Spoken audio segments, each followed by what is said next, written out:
All of us face loss, disappointment, significant challenges, and yet we stay in the game. We stay in the beautiful game. We get up and we keep going. And some of us do it better than others. Some of us do it better at our own life at some times than other times. And we are jumping straight into that today. The beautiful game of life, resiliency, and coming back from seemingly huge obstacles with published author Scott Martin. Scott, welcome to the Interstate. Thanks for having me on, Bridget. I'm really looking forward to this. I've listened to some of your episodes, and I think we have a match. I think so, too. So you have overcome huge obstacles. You have taken your experiences and come up with a book that was just recently published, author Scott Martin, with Play from Your Heart, A Journey of Resiliency. So can you share with us why you're here with me today and what you've overcome and what you can share with people? Well, I'm here to be pumping a book like Excellent. I've been doing for months now. Yeah, my book is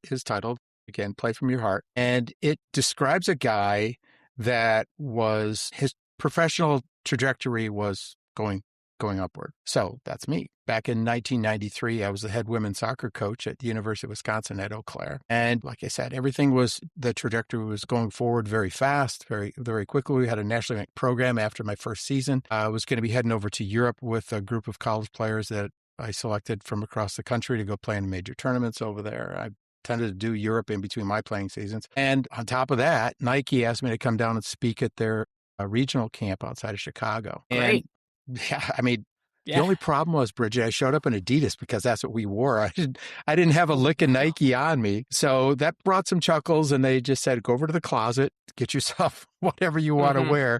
Here's some free Nike stuff. So that's always good. But it was at Nike camp, and there were national team players there and the top players in the Midwest. I mean, perfect for a college recruiting coach. But then we played an exhibition, and never happened before. I had to pull myself out because I wasn't feeling well. And I spent that night either throwing up profusely in the bathroom or sweating like crazy or shivering like crazy in my dorm room, and woke up the next morning knowing that I needed to go get some help. So outside of Chicago, no idea where hospitals are. And this is before GPS. But my mom was an hour and a half away. So I went to see her. And as soon as she saw me, the brilliance of women, she said, get your butt over to the emergency room. Something's wrong. Right. So I went, presented myself, and was told that Gatorade will do the trick for you. No, didn't really do that. Showed up the next morning, I guess, because I don't remember what was happening as my stepfather pulled us out of the driveway. I woke up a month later, and I'll just end my story there so we can go into wherever you want to go. So I woke up from a coma a month later to learn something had changed. Wow. That is remarkable. So the last thing you remember prior to going to the coma is like seeing your stepfather and knowing you needed to go back to the hospital? Yeah, but I was told that I was awake. But here's how the mind must work to protect us at times. I was cracking jokes. I was put on all these dialysis, all of these machines, and my mind has closed that off. It does not want me to go back there. I've tried in different ways, but that's just how our mind works, good or bad. That's what mine did. That's right. Yeah. It's a safety mechanism that overrides all your attempts. Everything. So you wake up over a month later from a coma, and clearly you're not headed to Europe. I mean, so this No. was a life-changing event. Yes. One that there's no way to compare it to anything. So I had been told by a doctor after I woke up, very nice guy. I'd say he's the one that saved my life. He came in and started talking to me. I was intubated and I couldn't move because I lost 40 pounds of muscle for atrophy. So just listening and trying to grasp what was going on, I thought maybe I was paralyzed. And he started telling me, Group A strep with necrotizing fasciitis. Okay, blah, blah, blah. Everything's going over my head. But then he slipped into, the media calls it the flesh-eating disease. Boom. So therefore, things started formulated. And then he dropped the word amputation. So my mother and a brother had to make a decision. Either let me go. I was so sick. I shouldn't have been alive anyway. It was only because I was an athlete. Or amputate both hands and parts of both feet and see how it would handle life. And that's really, especially the first part of the book, what it's all about, handling life and the adjustment from learning about something like that and then dealing with something like that. What a position for your mother and your brother to be in. Yeah. I don't envy them that. No. And I'm assuming they made the right choice. Yes. Because you're here talking to me today and you're clearly living life. They must have known enough about your spirit and your soul that must have guided them in that moment, I'm assuming. That's profound. No one's brought that up before, but you're spot on with that, Bridget. Yeah. I mean, the two people, I wasn't married at the time or even we had just broken up a long-term relationship. That's why I went to start coaching at college. But those were the two people that were in position to be able to make such a decision. So yeah, good observation. Yeah. So you come out of this, you hear the A word, and as you said, you were even curious, like, am I paralyzed? Because you just were so weak and so depleted and atrophied and intubated and all of that. Take us through, like, I'm going to make an assumption here that you didn't just perk up and go, that's okay, doc. I'm taking life by the horns. Let's go. Like, how did you make it through that initial period of confusion and pain and decisions being made on your behalf, life and death? Like, how did you make it through that initial time to even make it through the first stage of recovery? You know, what you just said, though, there is some truth to that. That was the dumb thing I did, and I look at it as probably a male thing. I went straight into denial, and basically my attitude, if I could have spoken at the time, it would have said, okay, slap me in a wheelchair. I've got my team showing up in whatever time of year this is. Let me go back to work. And that was my attitude, and that's what I used. I was faking myself. And everyone around me, and I'm not blaming anyone else, we all did the same thing. We all did the same tap dance. We didn't want to talk about it. From there, but what he did tell me was about that losing that 40 pounds of muscle. So that gave me something to focus on. And it wasn't, there you go. Yeah. Well, it wasn't always a good thing, but it did give me something to focus on. It was to gain strength so I could regain my independence. And that was probably the biggest thing that well, it's hard to say because of losing hands. Okay. But independence is huge loss in someone's life. I all of a sudden started seeing myself as being dependent on people. And I was, especially at that moment. I couldn't move. So what was I going to do? So there's a lot to be said about what's coming up in the rest of the book. Okay.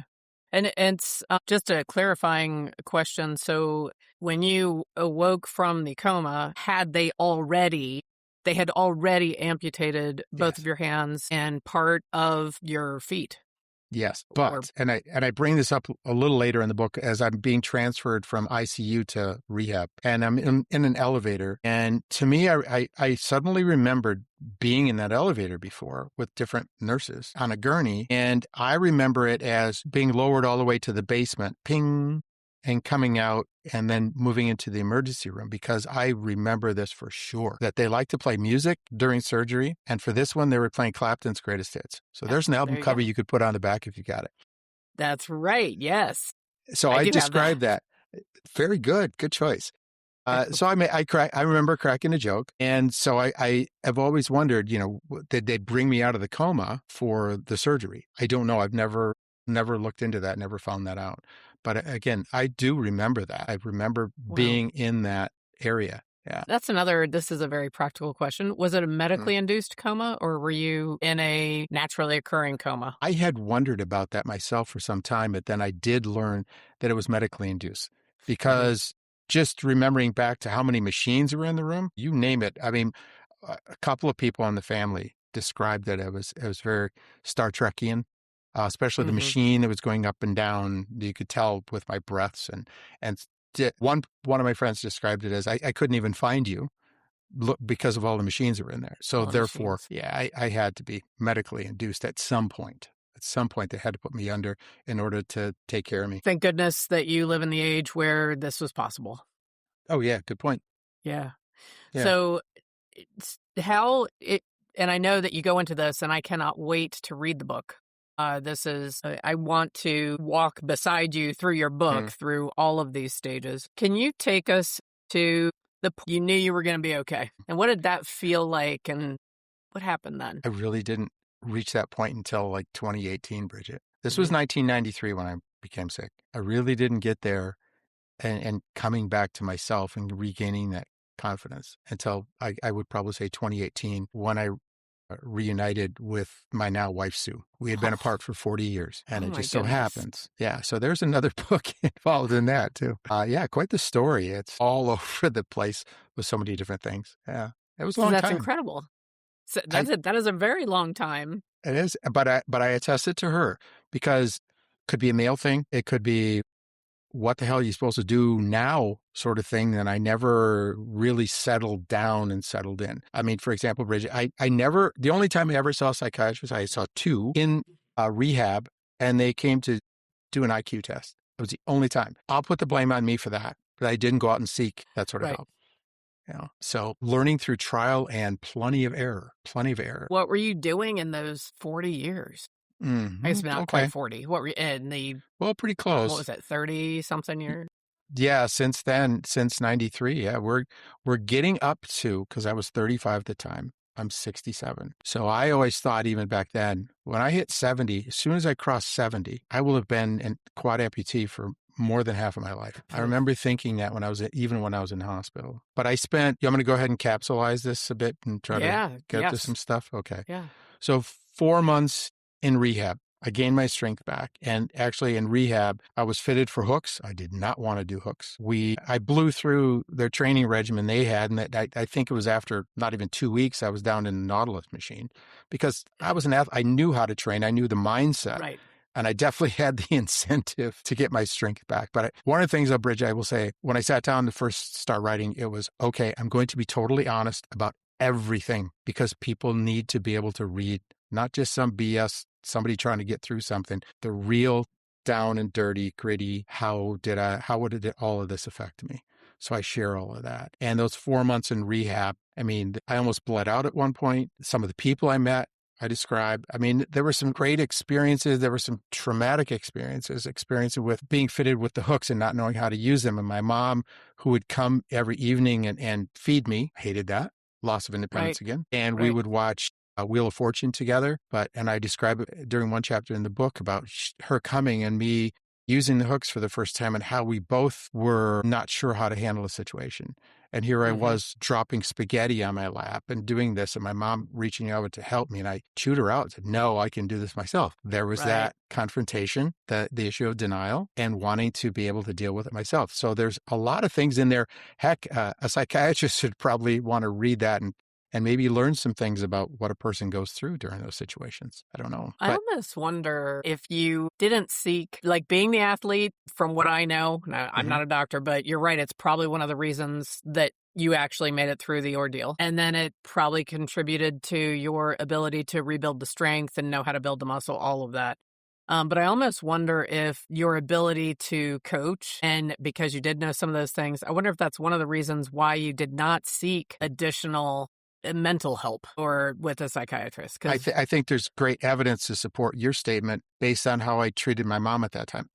I can do it myself. Because I also realized that my mom, almost losing a son like that, my family, my mom was there all the time until I woke up. And I knew that. So me feeling the need to make things less difficult for her, that had to be number one in my mind, even though it would sometimes come out in the form of anger towards her.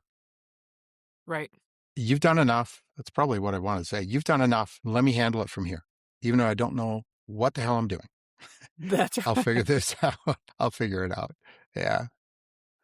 And I've got these hooks and I don't want them, and I'm going to figure it out. But things did change. I 4 months in rehab, towards the end of my stay in the hospital, I was fitted with these. These are called myoelectric hands. They're pretty high tech, German made. And it's just so funny because I think maybe a lot had to do with, I hated the hooks so much because they reminded me of my disability. Okay. Some people like that sort of thing. I just couldn't. I didn't want to be reminded by looking down and seeing this all the time. Right. But almost immediately after I was fitted for these, and I didn't know how to use them perfectly either, I asked for a pencil and some paper, and I locked the pencil into my hand so I couldn't open. And surprisingly, my handwriting was exactly the same. Strange. Oh, that's wild. And I knew that I had to change how I ran the program, how I worked with the players. So I wrote, over the course of a couple of weeks or so, I wrote a manual, and I titled it the Soccer Atlas, Where Are We Going and How Are We Going to Get There? And everything was in there. It was a program manual for my staff and the players, and for me, for once I got out of the hospital. So I used that, and I had 4 more years of coaching, most of it nationally ranked. But once we started slipping in, but I was doing the tap dance of doing a pretty darn good job of thinking that I was faking myself, expressing, oh, everything's fine. My recruiting went down because my confidence went down. I couldn't walk up to a tournament and then a player say, here's my card, let's talk. I lost that. So I resigned. If I can't do it properly, I'm going to quit. And that's when I, really started running into discrimination. 2 months later, we had a medical malpractice trial against that attorney against the physician when I first presented myself. 2 weeks, $10 million, boom, boom, boom, all of this stuff, losing that and having nothing. Mm-hmm. So that's a pretty big pivot point in itself. What do you do? What do you do when you have nothing? So I said, okay, I'm going to break myself down. I was already pretty well broken down. I was going to continue breaking myself down in order to build myself back up. It was a short trip? It was a short trip, yes. But there was a trip involved. Actually, a couple. I'll venture off a little bit about discrimination. I had a couple of interviews out east. I went to one, and I describe it very well in the book, I think, that I had a meeting with the athletic director. I was walking down the hallway after the meeting, and he yelled across the hallway to his secretary, why did I just interview a guy with no hands for this position? I heard that. So here I am. I went from a white guy in athletics, and you just have to win, to, being labeled and then labeling myself as disabled and finding out what that side is like. It's not a fun side. Being discriminated against. Doesn't sound like a fun side. No, not at all. So that was in the midst of between resigning and the trial. But after the trial, I still worked, and I got myself a gig out in Olympia, Washington, Evergreen State University with a guy named John Wedge. Wedge had read my coaching manual, and asked me to come out, but he said, I don't have any money. That's fine, John. Mm-hmm. That's fine. I pitched all of my awards, everything, sold everything that didn't fit in my car. My cat Bogart and I hopped in the car, I think a 4-day trip out to Washington, enjoyed the trip, able to relax, went on food stamps, lived in a crappy apartment. So I broke myself down pretty far. Yeah. But it was needed. That really was the start of the bounce back from there. How critical was John allowing that opportunity to come together? How critical was that? Like his belief, he saw something in you. He believed in you. Yeah. He said, Scott, I want you to run the tactical side of things. And that's what my strength was. But we had an agreement that because he was well known out on the West Coast, he would do his thing and get his feelers out with any other college coaches where I might be able to land. And he did come through. Gonzaga University, where we had a handshake agreement with the head coach that he was going to be leaving, but he was going to announce me as his assistant coach before he left. So therefore, they would have to, because of timing, slide me in as the interim head coach and then just prove myself. It was a Division I, great school, fantastic. But at the same time he left, they hired a new athletic director who was unaware of this deal. Oh. So they kept me on as an assistant to someone who didn't really know what the heck they were doing. And that was a really bad experience. Mm-hmm. But because of that, I had a taste for Division I, which is where I wanted to be. And that's also where here we go with another pivot point where I stopped coaching. I called, left a message for the athletic director. Please remove my name from consideration. And instead, I did something strange. Started adopting children. I left soccer for 20 years. And you asked about 20 years? Here's what I did. I was a father to 5 adopted kids, 2 from Romania and 3 from Ethiopia. I don't know. I've been asked, why did you do that so many times? And I always say, I have no idea. It was something that pulled me. Yeah. And you were doing this on your own. This is before you reconnected with Sue? No, by that time I was married. I married a physician that took me in. Yeah. When I first moved to Olympia. And because of that, that's how things went for 20 years. We ended up divorcing, but I did return to coaching. And that's where the second half of the book really takes a kind of a Disney-esque turn in life. Yeah. Another pivot point. But that's remarkable. So you and your then wife were adopting 5 children and raising children. And yeah. I mean, how much did you love being a father? I loved it. Or do you love being a father? It was, toddlers, if I'm someplace like in a men's room and there's a dad with his son or something, I just chuckle and say, man, I totally understand where you are, but enjoy this time. Enjoy that time, when they're of that age where they're doing so much learning when they're sponges and they absorb some things. I mean, especially you've got kids from Europe and Africa that have had some of the negative experiences they had very early on in life.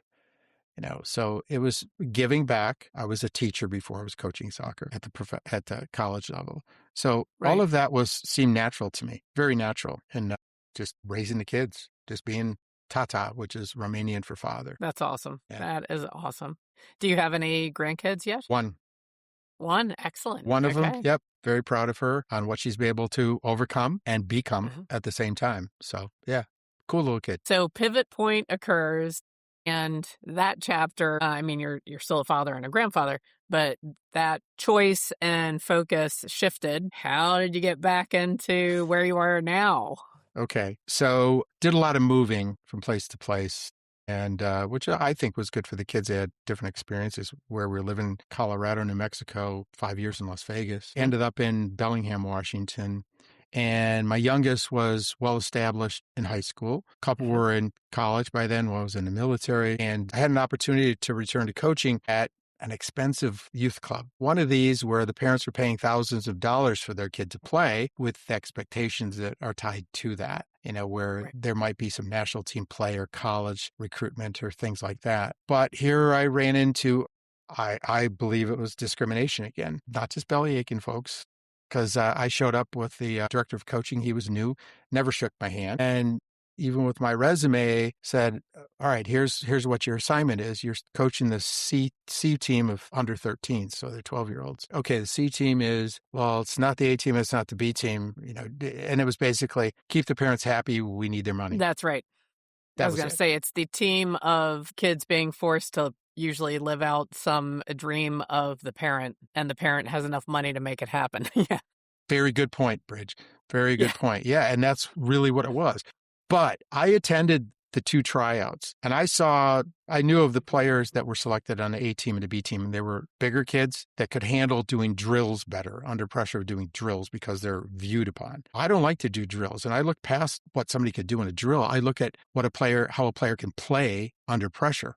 Match pressure. So that's the focus. And I was pretty happy with what they left me. But I knew that we had the big hurdle to get over was their lack of confidence. But I think Right. that also related to me. I still had a lot of that issue inside of me. So it really was the perfect pairing, me with these kids. And there was a lot to come of it. So we had some training sessions, and I knew, and I really liked the way they did it in Washington State. You start off with your summer of tournaments. We had 5. So as we build, and we'd actually on Wednesdays, we would scrimmage the B team. Jose was cool. Mhm. The A team, he wouldn't scrimmage us. It was Right. beneath them. But Right. Jose was, and they kicked our butts the first time, but we got better. So first tournament, won our first match. Going into the second match, I knew they needed to learn a lesson because they became arrogant all of a sudden. They skipped being confident. They became arrogant. I'm like, okay, guys, lost the second match. Good. Because now it settled them a little bit. It's Mhm. all a process. So first team got out of our group, made it the playoffs, lost right away. Second tournament, made it second round of the playoffs. You see where this is going. Lost Right. in the semifinal match 3, or tournament 3, and then tournaments 4 and 5. We made it to the final, but lost every match in the final. But it wasn't a bad thing though, Bridget, because at the end of the summer, we were assigned to meet with our players and their parents individually. And I asked each one, my final question to each one was, how did it feel to lose in the final of those last 2 tournaments? And they were all mad about it. I mean, Right. they really felt it. So I knew that now they gained confidence. Yeah. If you're confident, you're going to be mad about it. If you're not confident, well, whatever. No, they wanted to win. They expected Right. to win. And by then we had beaten the B team in scrimmage. See? So Excellent. it's all progression.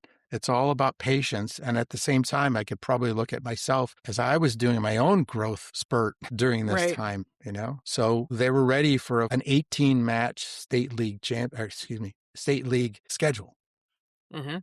And, ended up tying the first match on literally at the final whistle. The other team scored a goal to tie us. And I was like, oh my God, these poor kids. Now, they get to this and now they ended up, my God, literally the last second. I Right. described in the book. So there was more to it in the book that described it. But Bridget, I mean, here's the Disney stuff. I'll just cut to it. 18 matches, undefeated. Wow. I mean, a book was demanded by that time, Yeah. most for sure.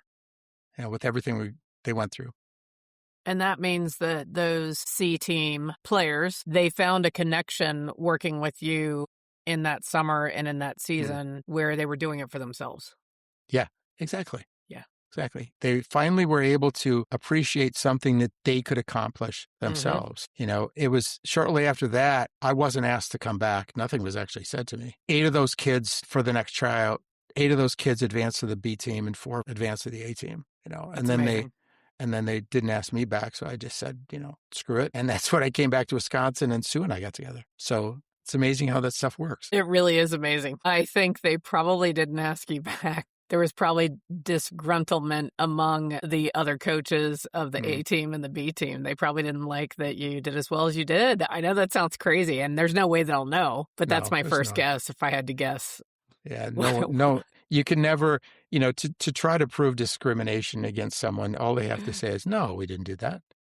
Yeah. But I know it. I know it, and it's happened to me since, and I don't get mad at people about it. I hate the position of discrimination. And one of the things with the book is to present a side of someone that is severely disabled and what it's like becoming that and also living that life. There's a lot that goes with it. And I think that employers are missing great opportunities by not hiring the disabled as much as I believe they should, because disabled people lead a different sort of life that makes them pretty tough, folks. Right. And if someone shows them respect, they're going to show respect back, and you're going to get a dedicated person in employment. So, well, I mean, when you talk about resiliency, what bigger test of fire can disabled people go through? I mean, I think you develop those skills of resiliency and digging deep in yourself and pulling it out. So you're right. That has had to overcome waking up from a coma. By the way, you lost your hands and parts of your feet. Have a great day. You overcome. There's skills you develop there. Yes. That is skills that unique. aren't trained. Yeah, very exactly. You don't know where they come from because we're tested. That's right. And how do we come out? How do we deal with being tested? It says a lot about and a person. You come out, battle weary, battle worn, or battle tested and battle strong. It's an interesting perspective to take. And when you're looking at, I know a lot of entrepreneurs and founders and team owners listen to the Inner State, and it's something to reflect on. I would say coming up on mid-year, looking at your organization and looking, the next time you have an opportunity. Yeah. To purposefully make sure that you're not cutting off the peripheral vision and you're actually looking at all potential opportunity. But I think we also have to be aware of someone like me, especially, I think me coming into an environment, I have been described by players as, man, first time I met you, I was thinking, why the heck, how is this guy going to work with us? And how is all of this going to work? Here's this guy being labeled. I get it, especially someone like me. Okay, quad amputee, what are you going to think? But so many of those players have gone on and written papers about me. Because once they drop the facade and allow themselves to experience another human that's gone through a lot in life, then they can understand it and be comfortable with it. And that's one of the positions of this book, is that I hope it helps create discussion, at least discussion. Yeah. I hope people find it as thought-provoking. Get something going. Discussion and consideration. Yeah, exactly. It would be, it's funny you mentioned that, because when you were talking with me, I had a thought come to mind of there's probably a grown-up right now being interviewed on another podcast who was one of your players, and he's being recorded somewhere in some podcast, or she's being recorded in a podcast sharing their experience of having this disabled coach that changed their life. It's if they're not, I'm going to find one. If you're listening to this and you were ever a player, with Scott, then please reach out, because it's true. They have also had an experience working with you whether they knew it or not. Thank you. And thank you is what I greatly appreciate hearing from my players when we're done working together. Just a simple thank you, because, I get into it too. I'm coaching a group of under 19 boys right now. And I wrote to the director of coaching that, for next year, I'm having a blast working with these guys. So yeah, I'd like to be back in some level, let's talk about it. But just sharing some things and working together and trying to accomplish things and overcoming obstacles together. That's where relationships are truly built, and where we can laugh about this stuff together. That's awesome. Yeah. Well, speaking of relationships being truly built, so you go back to Wisconsin, correct? Mm-hmm. And you reconnect with With a Sue. girlfriend from decades Yeah. ago.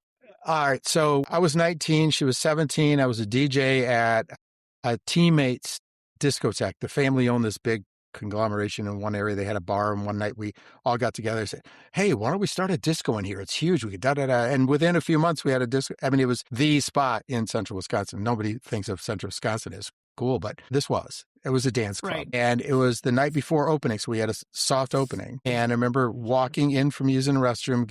I was going to turn to go up to the DJ booth because I think he had a long play Donna Summer song on or something, so I'd go to use the restroom. And it came in, and on the other side of the bar area was this girl's like, there was just something, again, I can't connect, going back to adopting my kids. I have no idea. It was something that just, there was an intention. Electricity. I mean, yeah, boom. Yeah. And so we hung out, we dated a little bit. Actually, we only went on one official date, Bridget, but I never forgot about her. I let it die. I kind of forced it to die because I knew I was too immature for her. Even at 19, I didn't want to screw that up. So I thought it would be easier because I was getting my life together. I dropped out of college because I just wanted to play soccer. And when I finally got it together, life started happening by then. And, 10 years becomes 20, becomes 30, becomes 40. And she reached out to me through Facebook from the wife of a former teammate or something. Somehow she linked it together. And I remember the day that I had a message from this, had a different last name. She had remarried.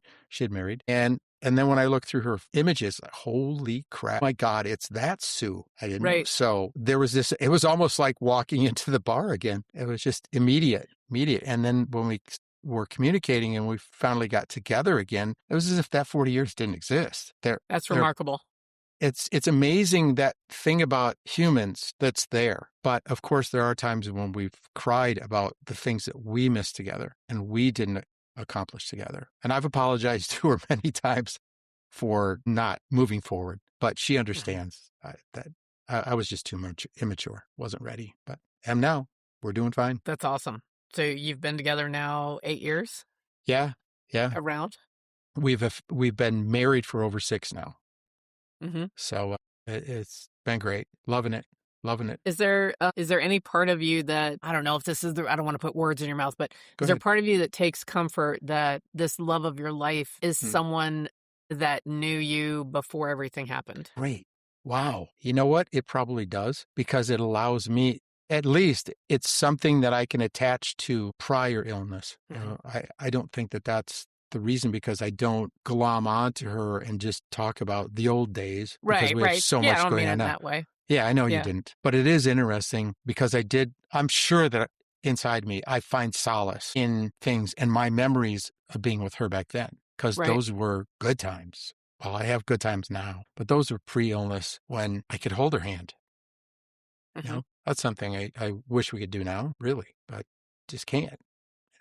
Can't. But there's also the thought of she knows you. Exactly.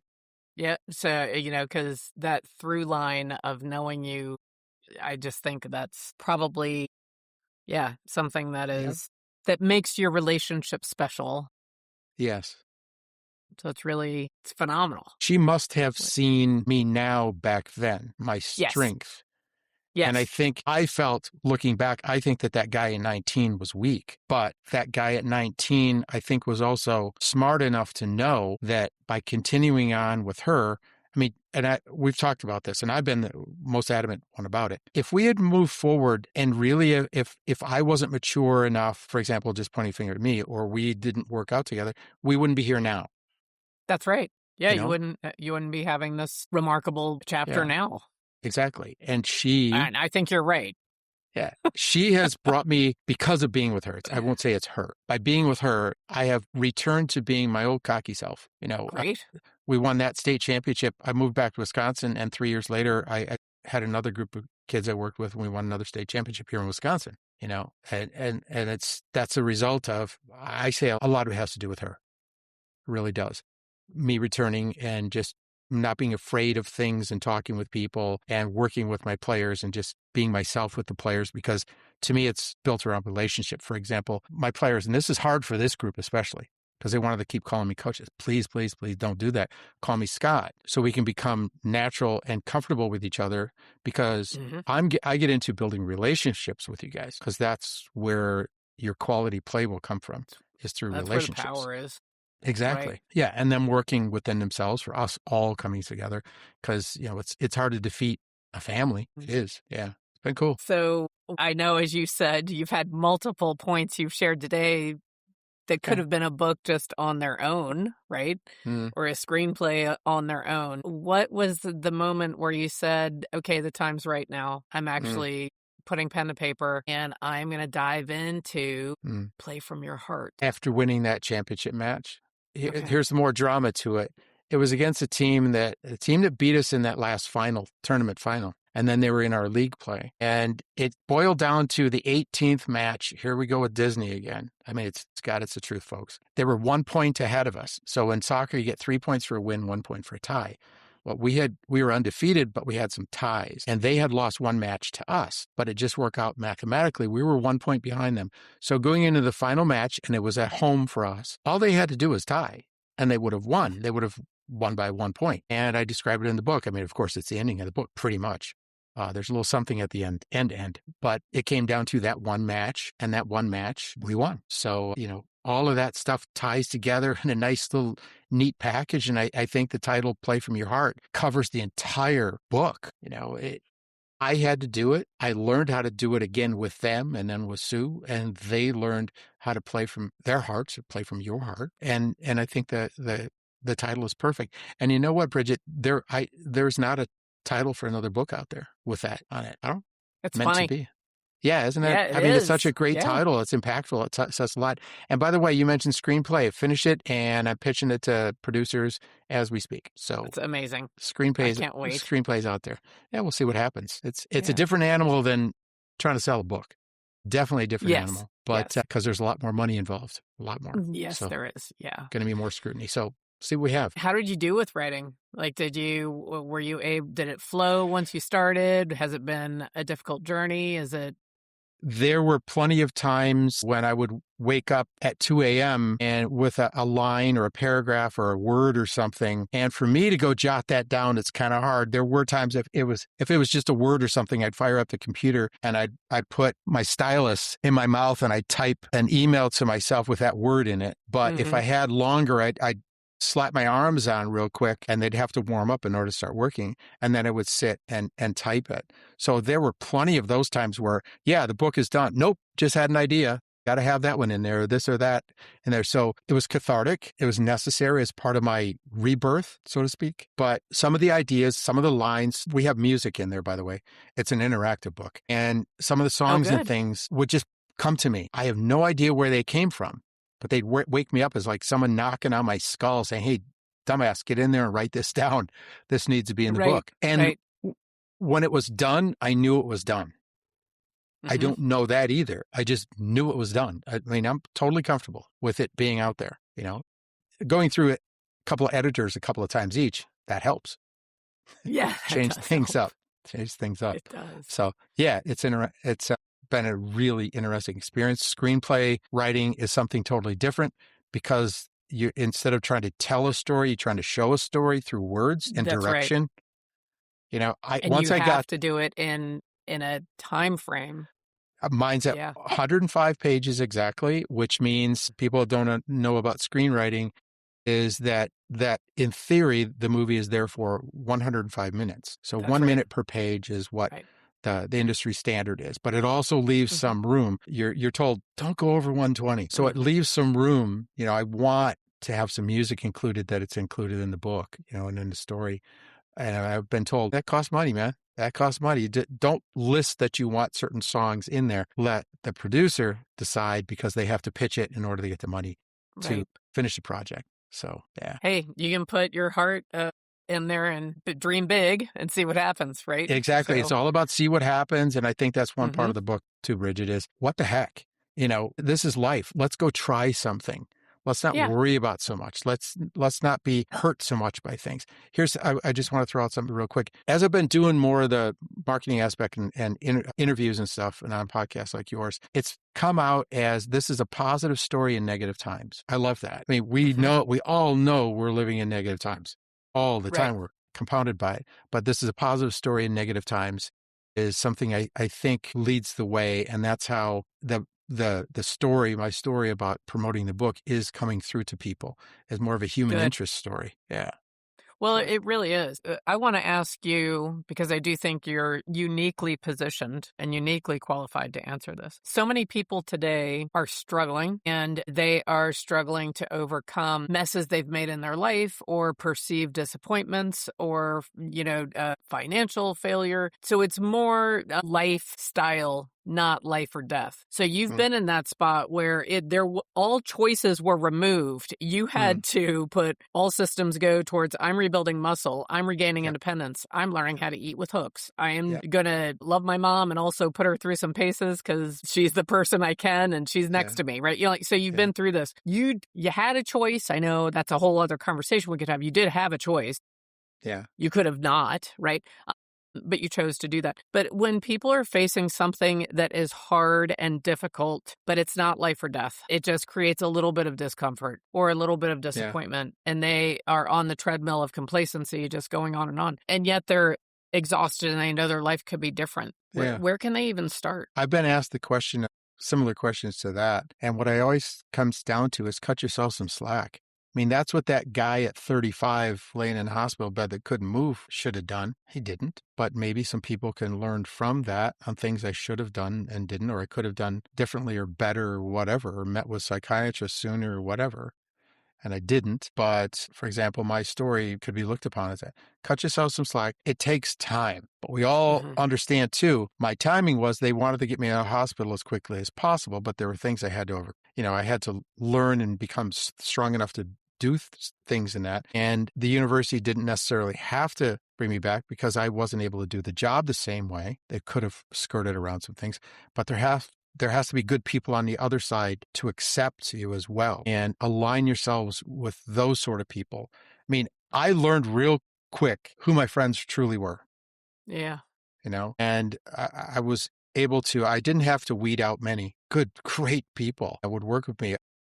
When I came back to the university, I actually changed hospitals to the one in Eau Claire, and I coached from my hospital. Well, one of my players, my All-American goalkeeper, would come over, throw me in a wheelchair, almost literally, take me down to her little pickup, scoop me into the front of her pickup, throw the wheelchair in the back, and we'd go to the training fields, and I'd work with her.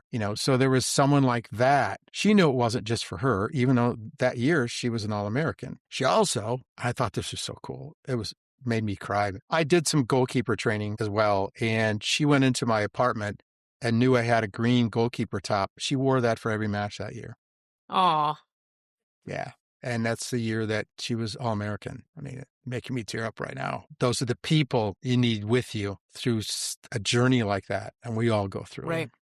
We all do. Right. So find out who your friends are, and accept your family, and just cut yourself some slack. Well, your journey, and I am not a doctor and not. Don't play one on TV? I don't play one on TV. Yeah. But I feel pretty confident saying that the disease that you had is not super common. Isn't it somewhat rare? Is there a community among the survivors? No. I will throw out one name, though. People should remember Jim Henson, the creator of the Muppets in 1990. That's where I learned a lot about it. Sister-in-law member dug through and found that article of how Henson died, and it came on very suddenly. And that's really where I learned a lot about group-based stuff, came from the flesh-eating disease. No, I've never heard of anything. Every once in a great while, it pops up in the media. Every once in a great while. It's been years since I've heard it. Yeah. Yeah. And you hear about some people, most people die from it. But those that come out of it, a lot of them like me, could be as many as quad amputees. I met a gentleman that, same situation, he was above elbow, I'm below elbow, and he was having a tough time when I got to know him. He refused to use anything even like this. And he was raising two kids. I don't know how he did it. I think he was stuck in denial when I knew him as well. But that's an area I'd try to help him with, but it's tough to get in when you're first meeting someone and, for them to trust you and be able to talk with you about some things. Right. I've offered myself up to work with, in hospital settings to work with amputees. When soldiers were coming over in the early 2000s, that's when I was working with Johns Hopkins University on developing individually moving fingers. That's something that came out of that. But go back to your original question. No, there aren't any groups that I'm aware of. Mm-hmm. Yeah, I just don't know. I think the disabled community is over here. It's fairly non-existent.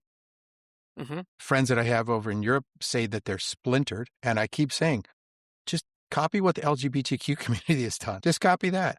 They'll work with you on it, get organized and market it the same way. And that would help. But, there's no one there that I've noticed that's going to be grabbing the torch and carrying it. Right. Yeah, and carrying it and it would have to be, that would be a big undertaking. It would be huge, huge. And then this might be too personal a question, but I'm going to ask anyway. Your hands are remarkable. They seem fascinating. Your arms, I think you called them your arms, right? Yeah. Do you have something similar for your feet?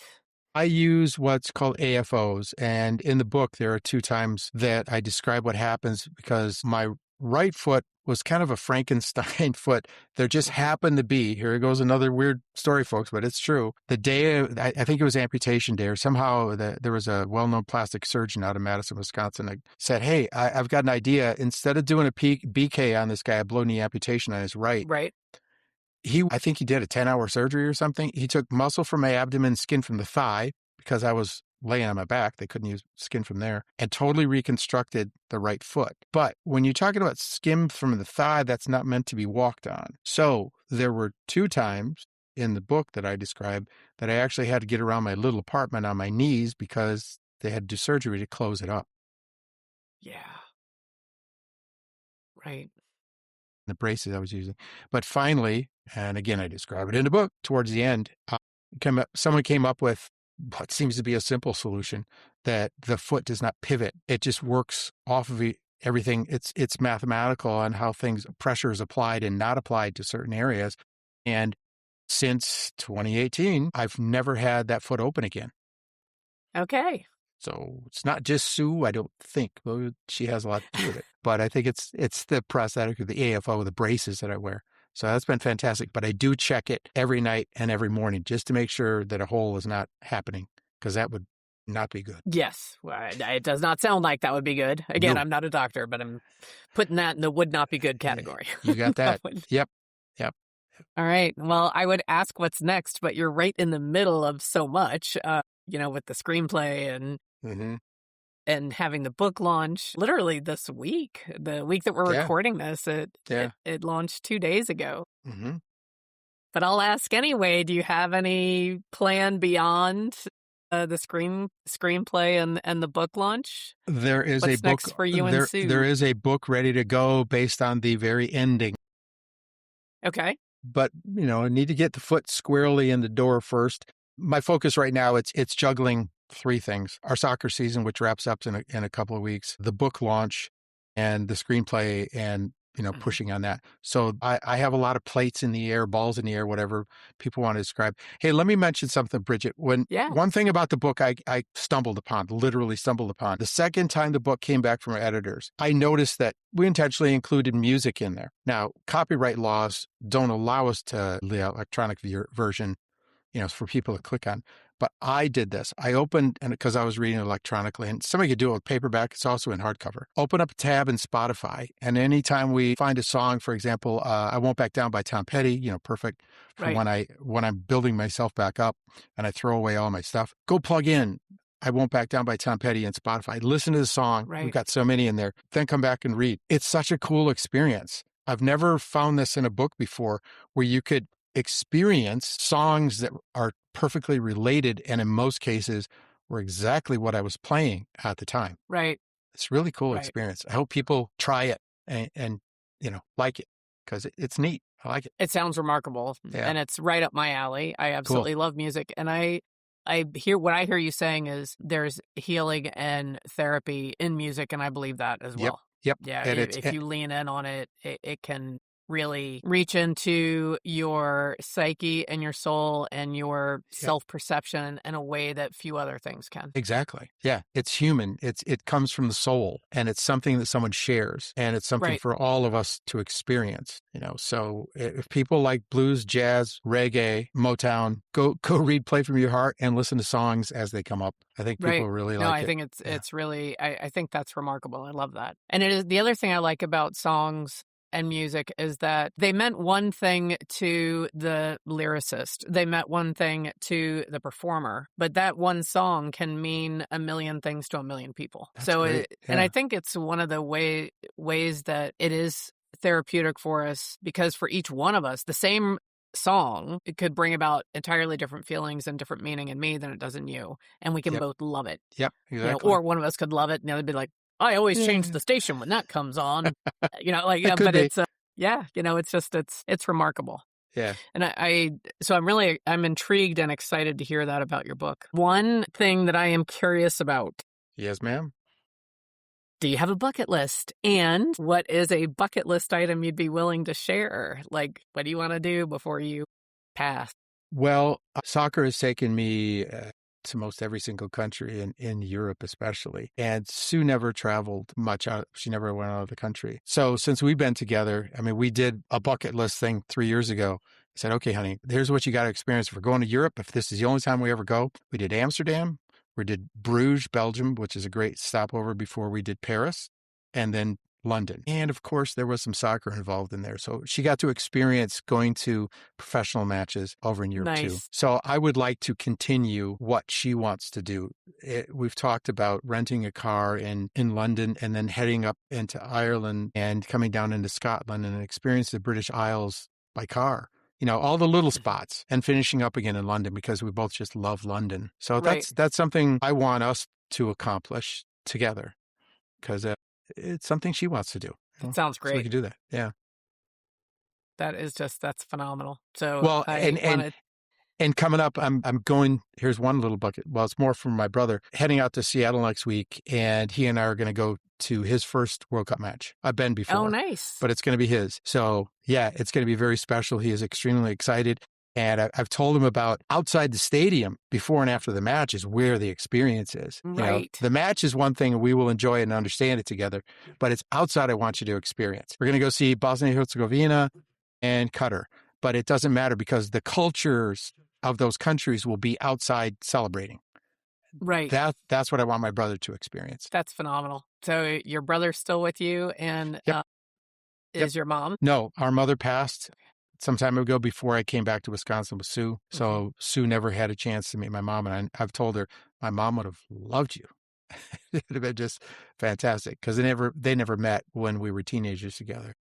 So she never had that opportunity. My mom never had that opportunity to meet Sue. Right. So, yeah. She knows her. Yeah, exactly. I've said that. Yeah. Same thing. Yeah. Same thing. She would know her. They know each other. They do. Yep. Well, I want to thank you so much for being our guest. And I plan on reading your book within the next 2 weeks. And I'll even do a little follow-up video and share my experience reading the book. Awesome. And I'll get back to you and let you know how it goes. But I feel that your story is one that, as you said, it's a positive story in a negative world. And if any of us can reach out and connect with positivity with everything that we're facing just in daily societal life right now, that is such a gift. So definitely reach out. Yeah. And it is Play From Your Heart, and it is available everywhere books are sold. Even at Walmart. Even at Walmart. Walmart online ordered, people could do it. That blew me away. And it's in hardcover too, which is very impressive. That sales must be doing good enough there. The publisher wants to put it out as a hardcover too. So very happy about that. It's fantastic. Yeah. Well, thank you so much for being our guest today. And if you're listening to this episode of The Interstate, I hope you'll join us again. Share an obstacle that you've overcome or one that you'd love to overcome in the comments. And again, Scott Martin, thank you so much. Thanks, Bridget. Appreciate it.